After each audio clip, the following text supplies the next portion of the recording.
Hoy deseo compartir con vosotros algo que he tenido desde mucho tiempo en mi corazón y que, bueno, días atrás solamente se ha hablado muchísimo y ha habido manifestaciones en diferentes lugares por el tema de los 500 años de la Reforma, ¿sí? Los 500 años en que Lutero colocó sus 95 tesis en la puerta de la Catedral de Wittenberg, en Alemania.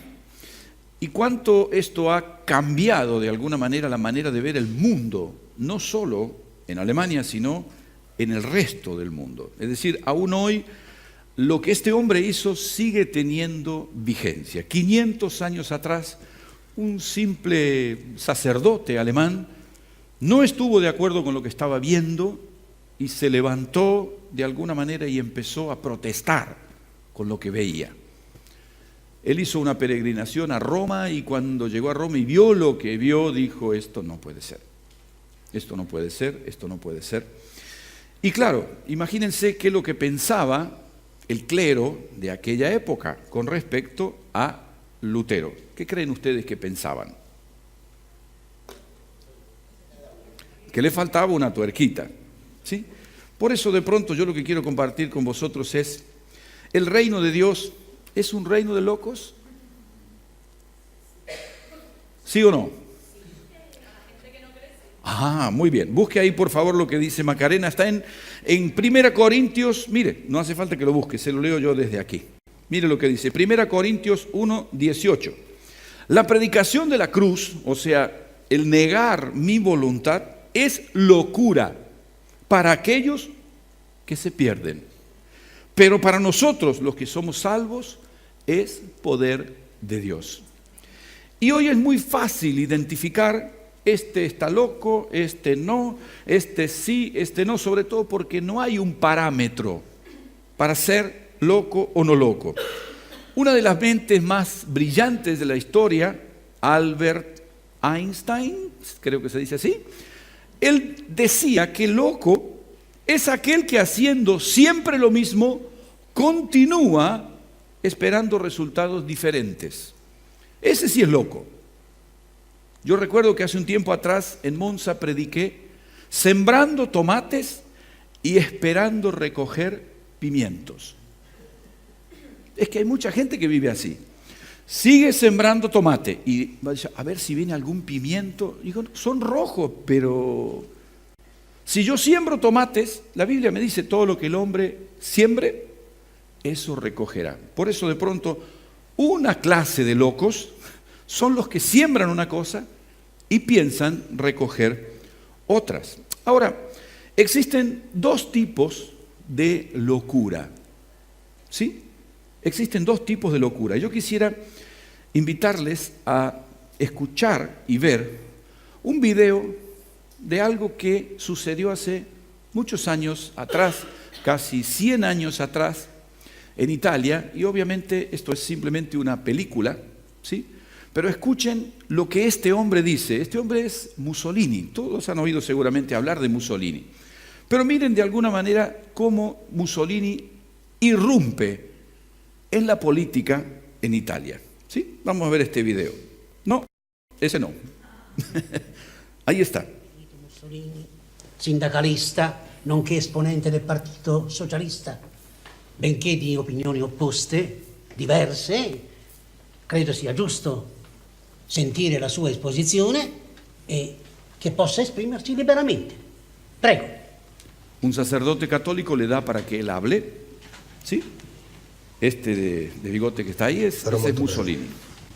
Dice: seré breve. Qualcuno di voi ha un orologio? Si alguien tiene un reloj, pregunta. Este es un tipo de locura. Non si preoccupi, non sono un ladro. ¿Sí? No se preocupe, el que le dio el reloj, no soy un ladrón. Sono le 5:10. Mire lo que hace ahora. Io sfido Dio. Desafía a Dios. Gli do 5 minuti di tempo per fulminarmi. Le da 5 minutos. Se non para mi que lo fulminerà, fulmine. sarà la dimostrazione che non esiste. Sono pronto. Él literalmente dice, le doy 5 minutos a Dios para que me fulmine, y si en 5 minutos no me fulmina, esa es la demostración que Dios no existe. Estoy listo. ¿Sí? Obviamente pasan los 5 minutos.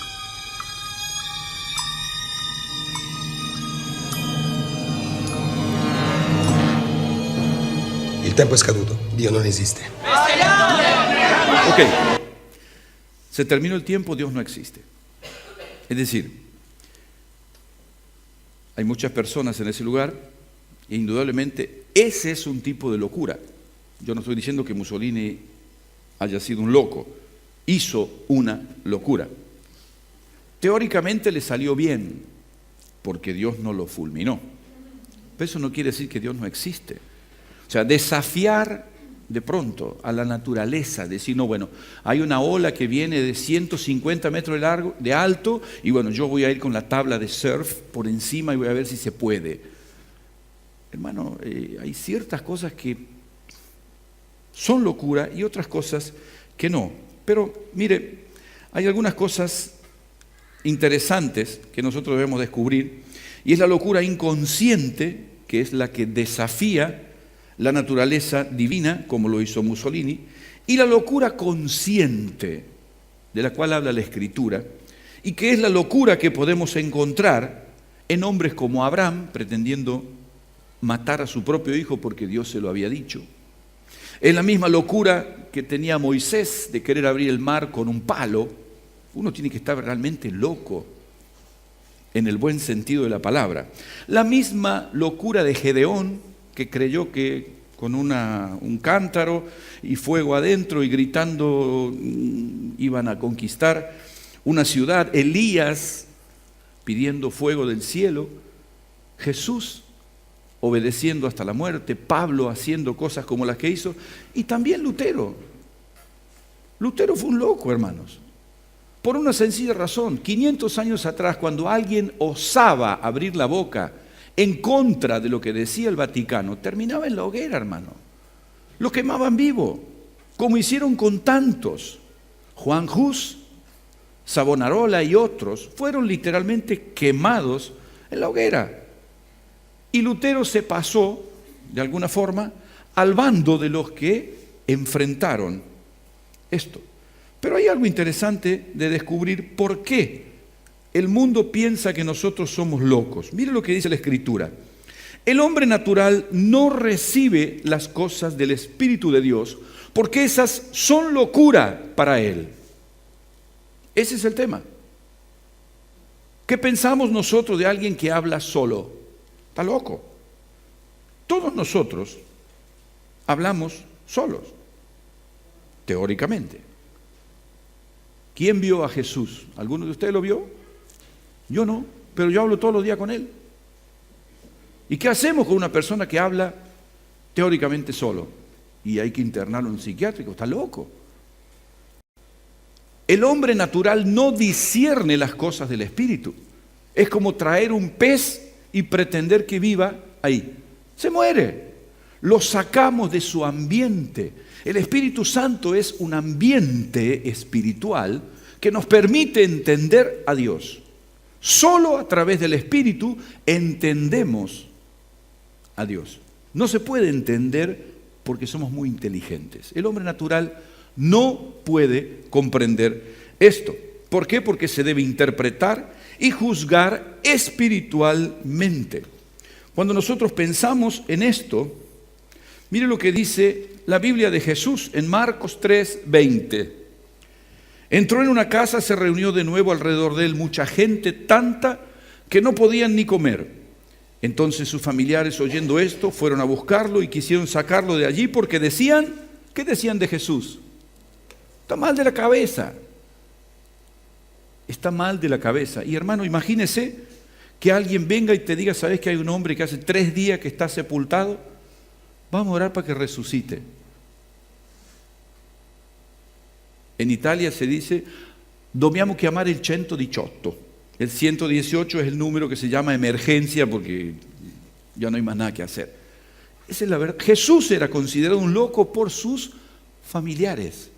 ¿Nunca le han dicho a vosotros, vuestros familiares, estás loco? A mí sí. ¿Por qué? Porque la locura del Evangelio no se puede entender si no es por el Espíritu. Solo el Espíritu Santo nos permite entender esto, y por eso de alguna manera también Lutero fue considerado un loco en su tiempo. ¿Por qué? Entre otras cosas, cuando él discutía, mire, una de las cosas que el Papa León X, que era el Papa en la época de Lutero, cuando hablaba de Lutero se refería a ese cerdo salvaje. Imagínense cómo hablaba el Papa de Lutero. No eran tan educados como ahora, ¿sí? Ahora son más malvados, pero más educados también, ¿sí? Sí. Es decir, ahora se dan la mano, se abrazan, después se tira una bomba uno arriba del otro. Pero ni un problema. En aquella época se trataban así. El Papa decía que Lutero era un cerdo salvaje que estaba arruinando la viña del Señor. Entonces, cuando le preguntaron a Lutero qué pensaba del Papa, dice: yo pensaba años atrás que el Papa era el vicario de Cristo, ahora sé que él es vicario de Satanás. Imagínense la opinión que la gente tenía de Lutero cuando hablaba de esta forma. Otra cosa, Lutero estudiaba para ser sacerdote, pero odiaba a Dios. En un momento determinado de su vida le preguntaron: Martín, ¿tú amas a Dios? Y él dijo: amarlo, lo odio. ¿Por qué? Porque el Dios que él conocía era el Dios que le estaban vendiendo. Y está claro que indudablemente ese Dios no es fácil de amar. Él odiaba a Dios y entendía que la única forma de satisfacer la ira de Dios era siendo sacerdote. Por eso fue sacerdote. Una noche en una tormenta caían rayos y todo esto, y él tenía terror a morir, y le prometió a Santa Ana, ¿sí? Le prometió a Santa Ana que en el caso de que no muriera esa noche, él iba a abandonar su carrera de abogacía para ser sacerdote. No murió, habló con el padre lo quería matar, obviamente, ¿sí? Pero ningún problema. Ahora, es interesante que cuando a él lo detienen y lo llevan a la dieta de Worms, ahí le dicen que él se retracte de esas 95 tesis. Y entonces él dice: no puedo retractarme. ¿Por qué? Porque mi corazón y mi conciencia están cautivos de lo que dice la Escritura. No puedo retractarme, no puedo. Corríjanme con la Escritura y yo me retracto. Pero no hay papa, cardenal, nada que me convenza de que yo estoy equivocado. Convénzanme con la Biblia. Y lógico, no pudieron convencerlo con la Biblia.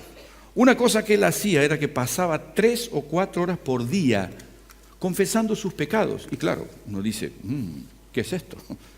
Manía persecutoria, dirían los psiquiatras hoy. No, conciencia de la santidad y la justicia de Dios. Ese es el tema. Él no tenía conciencia de la gracia, pero sí de la justicia. Y entonces pasaba horas y horas confesando sus pecados. Cuenta la leyenda, por así decir, de que cuando él iba y confesaba sus pecados, después, cuando volvía, llegaba, se acordaba de uno que no había y volvía a confesar. Imagínese, un monje en un convento. No había YouTube en aquella época, no había Facebook. ¿Qué puede pecar un monje en un convento? Sin embargo, él tenía cosas para pecar. Aquí. Y eso lo atormentaba. Pero en un momento determinado, busque conmigo por favor Romanos 1:17. Romanos 1:17 fue el versículo que le abrió la cabeza a Lutero, porque de alguna forma él entendió no solo la justicia, la santidad de Dios, sino la contracara, que es la gracia.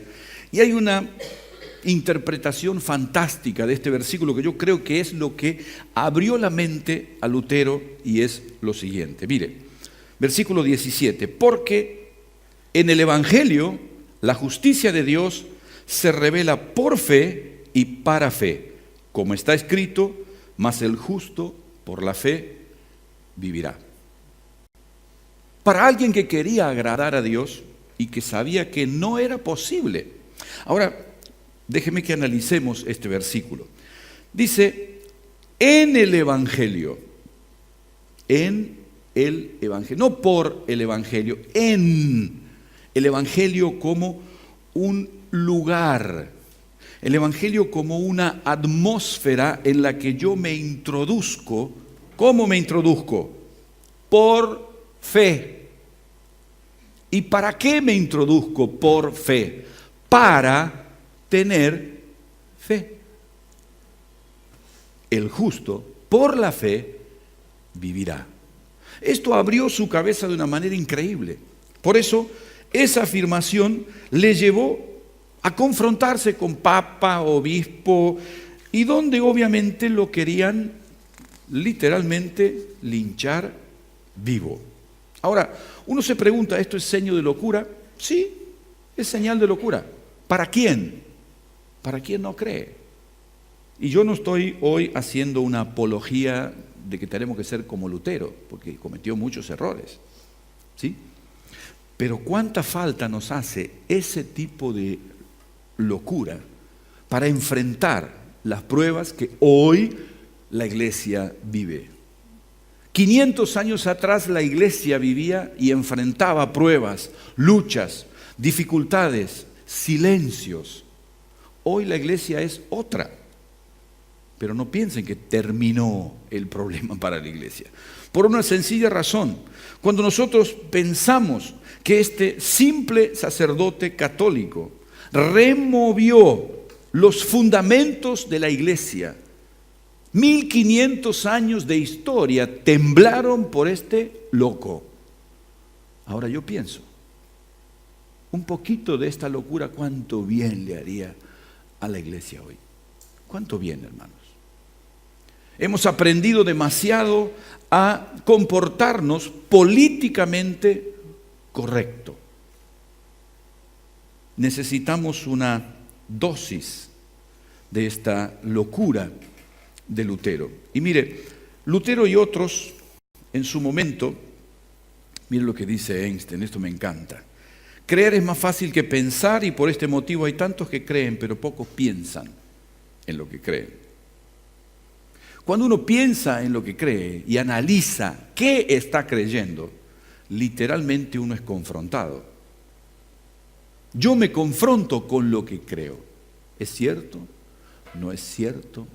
Pero está en la Biblia, sí, pero ¿es verdad o no? El estudiar la Escritura fue lo que trajo luz a este hombre en medio de las más densas tinieblas espirituales. Esto es algo que tenemos que aprender también de él como un hombre que ha marcado la historia. Y sabe, estas 5 palabras que ustedes ven allí, 5 solas, sola fe, sola Escritura, sola gracia, solo Cristo, solo a Dios la gloria. ¿Por qué digo esto? Cada una de estas afirmaciones están en la Escritura. Sola fe, el versículo que leímos recién de Romanos 1:17, porque en el Evangelio se revela la justicia de Dios. Solo en el Evangelio, fuera del Evangelio, no se revela la justicia de Dios. Dios es injusto, Dios es bueno, no es ni injusto ni bueno, que total no importa. No, la justicia de Dios se revela a los pecadores solo a través del Evangelio. Por eso él reconoce, él y otros reformadores, esta verdad. Sola Escritura. Mire lo que dice 2 Timoteo capítulo 3, versículo 16. Sola Escritura. 2 Timoteo 3, 16. Allí vemos que la palabra Dice, toda la Escritura es inspirada por Dios. ¿Para qué? Útil para enseñar, para redarguir, para corregir, para instruir en justicia. Solo la Escritura tiene esa autoridad, ninguna otra cosa. No hay papa, concilio, cardenal, apóstol, de lo que quiera, que tenga esa autoridad. Solo la Escritura. Otra cosa, en aquel momento lo que se hacía era vender indulgencias. Es decir, cada persona que tenía un familiar que se había muerto, la Iglesia Católica inventó literalmente la doctrina del purgatorio. Cuando alguien moría, iba al purgatorio. ¿Cómo sacamos al nono del purgatorio? La doctrina decía así, cada vez que yo pongo una moneda, el ruido de la moneda en el frasquito donde se ponía la moneda, ese ruido abría la puerta del purgatorio y el alma del nono salía del purgatorio e iba al cielo. Eso hizo la Iglesia Católica, hermano. Y claro, cuando Lutero, que sabía que la justicia de Dios se revela por fe y para fe, una moneda no es fe, hermano. Pero claro, traía mucho dinero al Vaticano. Entre otras cosas, lo que Lutero afirmaba es que cuando nosotros pensamos en solamente por gracia somos salvos, dice Efesios 2, 8 y 9, por gracia sois salvos por medio de la fe, y esto no es de vosotros, pues es don de Dios, no por obras, no por obras. ¿Por qué? Porque parte de la doctrina católica enseñaba y enseña hasta el día de hoy que haciendo ciertos sacrificios uno alcanza el favor de Dios. El tema es que está bárbaro el sacrificio, pero anula la gracia. Y lo único que nos salva, según lo que dice la Escritura, es la gracia de Dios.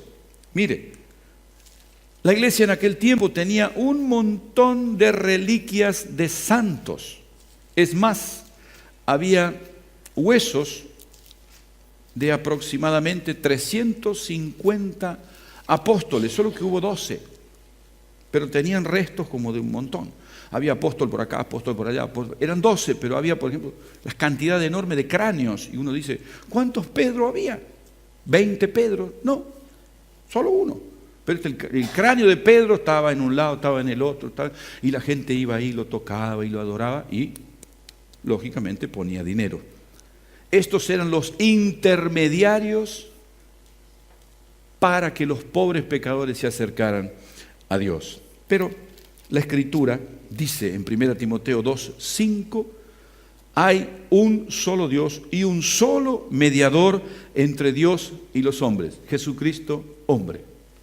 Ni los santos, ni la Virgen, ni la Iglesia, ni nadie es mediador entre el hombre y Dios, solo Cristo. Por último, cuando uno lee estos 4 conceptos, la fe viene de parte de Dios para que nosotros le busquemos. No somos nosotros que lo buscamos, es Él que viene hacia nosotros. Segundo, sola Escritura. ¿Quién dio la Escritura? No la creamos nosotros, viene de parte de Dios. Sola gracia. ¿Quién es el autor de la gracia? No es el hombre, es Dios. Solo Cristo. ¿De dónde viene Cristo?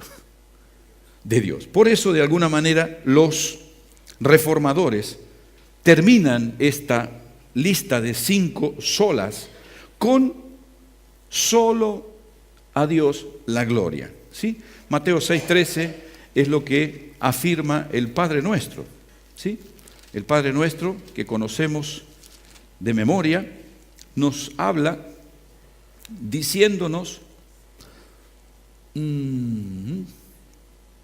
porque tuyo es el reino, el poder y la gloria por todos los siglos. Solo a Dios le pertenece el reino, el poder y la gloria. Ahora, una de las cosas que yo me he preguntado, analizando este momento histórico de 500 años, 5 siglos pasaron desde que este loco clavó las 95 tesis que casi le costaron la muerte. ¿Qué cosa nosotros hoy tenemos que reformar? Ciertamente no es esto una clase de historia, ¿sí? ¿Qué tenemos nosotros hoy como iglesia que reformar? Porque está claro que la iglesia, con el paso del tiempo, no solo que va creciendo, sino que además va teniendo mayor conocimiento. Y esto nos lleva a preguntarnos, ¿tenemos que agradecer aquello que ellos hicieron hace 500 años atrás? Y está claro que en medio de esto, descubrir la voluntad de Dios nos lleva de pronto a preguntarnos si no necesitamos hoy más sola fe, sola escritura, sola gracia, solo Cristo, solo Dios la gloria. Yo me he tomado el atrevimiento de sugerir 2 solas más que creo que la iglesia necesita hoy. Y una de esas es solo comunión. ¿Por qué? Porque hoy vivimos un cristianismo donde las personas dicen, yo puedo ser cristiano, estoy en mi casa, miro una predicación por YouTube y de esa forma me congrego. Y no es necesario tener comunión. No, porque sabes que porque esto, porque el otro, porque acá, porque allá. Y es un cristianismo sin iglesia el que vivimos hoy. Y eso va en contra de lo que dice la Escritura, hermanos. Cuando yo leo Hebreos 10, 24 y 25, me dice algo contundente. Todos los términos que encontramos en la Escritura están centrados en el Nuevo Testamento en plural, siempre. Jesús nos dijo, cuando oró al Padre por nosotros en Juan 17, ¿qué dijo? Padre, que sean uno, como tú y yo somos uno, ¿para qué? Para que el mundo crea. ¿Por qué el mundo no cree? Porque no somos uno. Cada uno piensa como quiere. Y yo tengo el derecho. No tenemos el derecho. La Escritura es nuestra regla de fe. Y la Escritura no me permite pensar como quiero. Tengo que pensar como dice la Escritura. Hebreos 10, 24, 25 dice lo siguiente. Considerémonos unos a otros para estimularnos al amor y a las buenas obras, no dejando de congregarnos como algunos tienen por costumbre. Esto es del primer siglo, hermanos. Ya en aquel momento había personas que, claro, como la comunión con Dios, la relación con Dios es individual, yo no necesito de mis hermanos. Y hoy vivimos en un tiempo donde probablemente en la historia nunca hubo tanto individualismo como hoy. Yo creo que la iglesia necesita agregar solo comunión. Solo teniendo comunión con la iglesia, yo tengo una verdadera comunión con Dios. Yo no puedo tener comunión con Dios como a mí me parece. Yo tengo 33 años de casado. Nuestra comunión sigue creciendo. La comunión tiene que ver con una común unión. No es un evento, una fiesta. No. Es una relación que establecemos y que tiene que necesariamente ser parte de mi vida. No uno es cristiano porque se bautiza. No. Uno es cristiano porque vive la Escritura. Vivirla solo no es bíblico. Podrá ser actual, pero no es bíblico. Por eso yo creo que, además de estas 5, iría solo comunión y otra cosa importante. Mire, busque por favor Romanos 14. Allí hay un versículo muy interesante, Romanos 14, versículo 10. Que nos habla de algo muy real, ¿sí?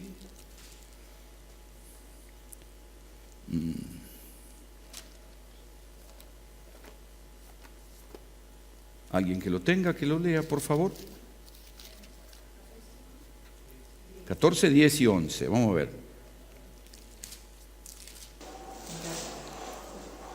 ¿Por qué entonces juzgas a otro creyente? ¿Por qué menosprecias a otro creyente?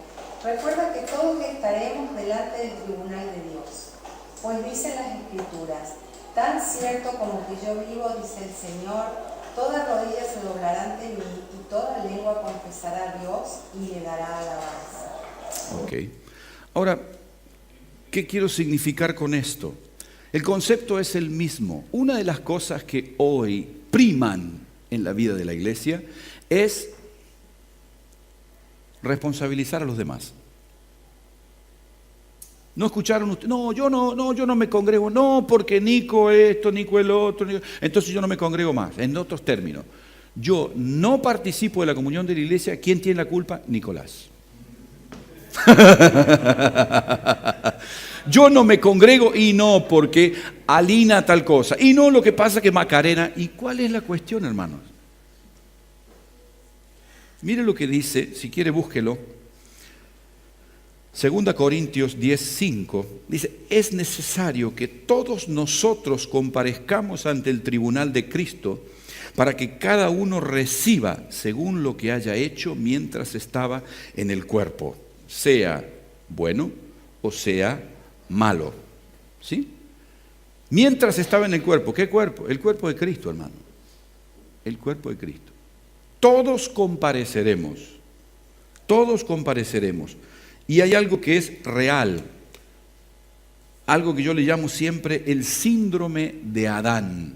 Echarle la culpa a los otros. ¿Sí? Adán, ¿qué pasó? ¿Comiste del fruto? No, la esposa que me diste me dijo que comiera yo. Eva, ¿qué pasó? Tú dices, no, la serpiente. Y obviamente ese espíritu es el que gobierna nuestra sociedad en este tiempo.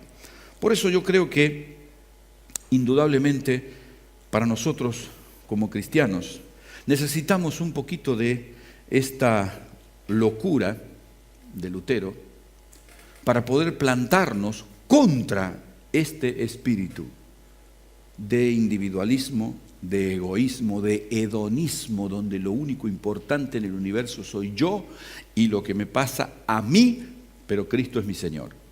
No existe, hermano. No existe.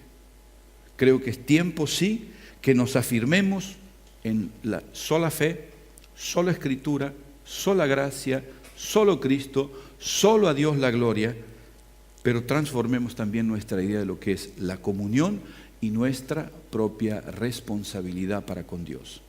Amén. Oremos por esto.